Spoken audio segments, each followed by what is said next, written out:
Salam Media Sriwijaya. Tak lekang ditelan usia. Bisa jadi pepatah ini cocok untuk menggambarkan betapa seru dan penuh kenangan ketika wajah-wajah ini berkumpul, Sabtu tanggal 17 Desember tahun 2022. Meski usia rata-rata sudah di senja namun karena sebagian besar sudah memasuki usia pensiun namun tetap ceria dan penuh canda tawa. Temu kangen alumni Departemen Penerangan, Depen, Pemprov Sumsel digelar sejak sekitar 5 tahun lalu pernah berkumpul sebelum masa pandemi COVID-19. Kita pernah berkumpul sekitar 5 tahun lalu kalau tidak salah tahun 2017. Tepatnya tanggal 16 Desember tahun 2017 kami pernah bertemu kangen juga namun waktu itu khusus alumni Kanwil Penerangan Pemprov Sumsel saja. Namun yang sekarang ini sudah lebih banyak yaitu dari kabupaten kota datang seperti dari Oki, Muara Enim dan beberapa daerah lain di Sumsel. Hadir juga dari Bangka Belitung. Alhamdulillah, ujar salah seorang panitia temu kangen alumni Depen Sumsel Aprilia Nurlela, Sabtu 17/12.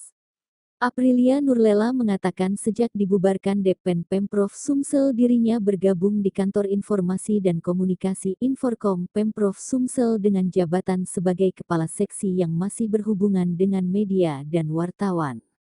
Terakhir, Nurlela masih mengurus wartawan ketika kegiatan Pekan Olahraga Nasional. Tampak hadir di kesempatan ini para alumni Depen seperti Untung Sarwono yang jabatan terakhirnya sebelum pensiun adalah sebagai Kepala Bagian Kabak Humas Pemprov Sumsel.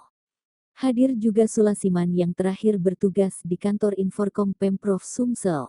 Ada juga terlihat Syarifuddin dan Dr. Andes Syahrullah yang dulunya bertugas di Depen Sumsel dan sekarang menjabat Kepala Biro Hukum Pemprov Sumsel. Tak kalah seru, meski tidak ada sambutan formil, hadir juga Dr. Andes Ratudewa MSI yang sekarang menjabat Sekretaris Daerah, Sekda Kota Palembang. Ratudewa hadir di acara temu kangen ini tanpa sambutan namun tetap berbaur bercengkrama dan yang paling berkesan adalah foto bersama meski terlihat Ratudewa RD yang tetap bersahaja dan menghormati para sesepuhnya dengan memposisikan di belakang barisan foto ketika foto bersama.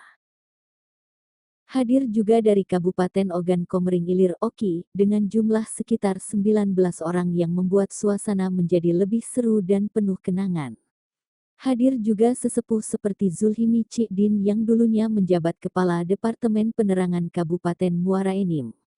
Api memang sudah dipadamkan namun semangat kebersamaan kami tetap menjaga. Sejak Depen dibubarkan Presiden Gus Dur waktu itu, para pegawai yang tergabung di kantor penerangan juga bubar.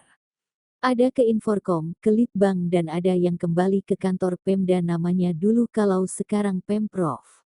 Namun hikmahnya adalah, dengan dibubarkannya Depen, banyak yang jadi pejabat karena disebar pemerintah kemana-mana.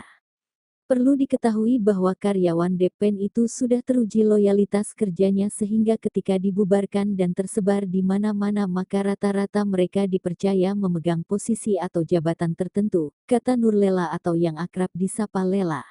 Lela juga mengenang event semasa Departemen Penerangan masih berdiri yaitu salah satu kegiatan yaitu Jambore Penerangan.